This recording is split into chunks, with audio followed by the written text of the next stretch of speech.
সরকারি চাকরিতে কোটা পদ্ধতির উপর আদালত স্থিতাবস্থা দিলেও থামেনি আন্দোলন। বিভিন্ন পয়েন্টে সড়ক বন্ধ করে সকাল সন্ধ্যা অবরোধ কর্মসূচি করায় যানজটে দিনভর প্রায় স্থবির ছিল রাজধানী। এতে সীমাহীন ভোগান্তিতে পড়েন নগরবাসী।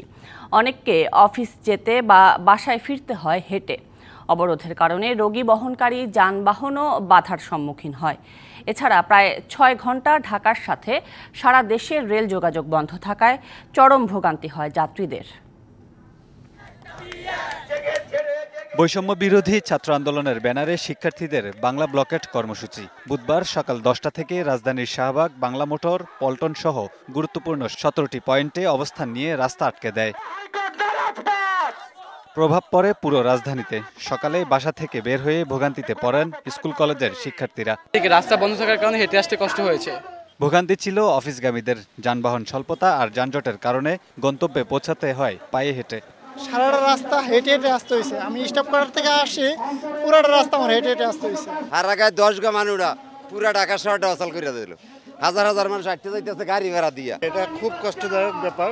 আমার যে নির্দিষ্ট কাজ ছিল আমি তো টোটালি ফেল। আদালতের সিদ্ধান্তের পরও রাস্তা বন্ধ করে ভোগান্তির জন্য অনেকেই ক্ষোভ জানান। নগদের কাছে সব গ্রাহকই প্রিয়, তাই তো সারা দেশে ক্যাশ আউট চার্জ সবচেয়ে কম। কোর্ট থেকে একটা আদেশ দিয়েছে, আগস্টের 7 তারিখ একটা শুনানি হবে। তারপরেও যারা আন্দোলন করছে তারা মুক্তিযুদ্ধের সপক্ষে না। এটা আদালতের ব্যাপার। আদালত যেহেতু একটা আজকে স্থগিতের স্থিত অবস্থার রায় দিছে, সেখানে আজকে কোটা আন্দোলনটা থেমে যাওয়া উচিত।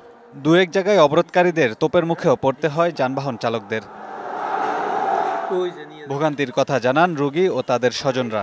আমার বাবাকে আজকে হার্ট ফাউন্ডেশন থেকে রিলিজ করা হয়েছে। হার্টের সমস্যা, গতকালকে রিং পরানো হয়েছে। এখন এই যে এখানে দামে আটকে রয়েছে। আমাদের একটা গাড়ি ছাসা নিয়ে আসছে, এই দামে আটকে রয়েছে। আমরা খুব কষ্টে আছি স্যার। রেলপথ অবরোধের কারণে প্রায় 6 ঘন্টা ঢাকার সঙ্গে বিচ্ছিন্ন ছিল যোগাযোগ।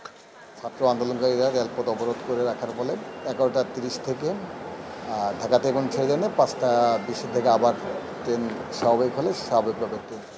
যাত্রা বাতিল করতে হয়েছে ট্রেনের। টিকিট কাটছি, যে বাড়িতে ইমার্জেন্সি কাজের জন্য যাবো, এর জন্য ভাই যাইতে পারতেছি না। কাউন্টারে বলছি টিকিট ফিরাই নেন। 4 ঘন্টা ধরে লেটে আছি, বাচ্চা কাচ্চা নিয়ে খুব কষ্টে আছি। কমলাপুর রেল স্টেশন থেকে 36টি ট্রেনের সবকটি ছেড়েছে 2 থেকে 8 ঘন্টা দেরিতে। ট্রেনের জন্য সেই অপেক্ষা করতে করতে এখন পর্যন্ত অপেক্ষায় আছে আর কি। আমরা তো 3:40 ট্রেন ছাড়ে, 3টার সময় বসে বিপদ তো অনেক কি করে, আমার তো যাইতে হইব বাবাঙ্গর। পরে সন্ধ্যায় ট্রেন চলাচল স্বাভাবিক হলে ঝুঁকি নিয়ে বাড়ির উদ্দেশ্যে রওনা দিতে হয় দিনভর অপেক্ষায় থাকা যাত্রীদের। Kamrul Hasan, DBC news, Dhaka.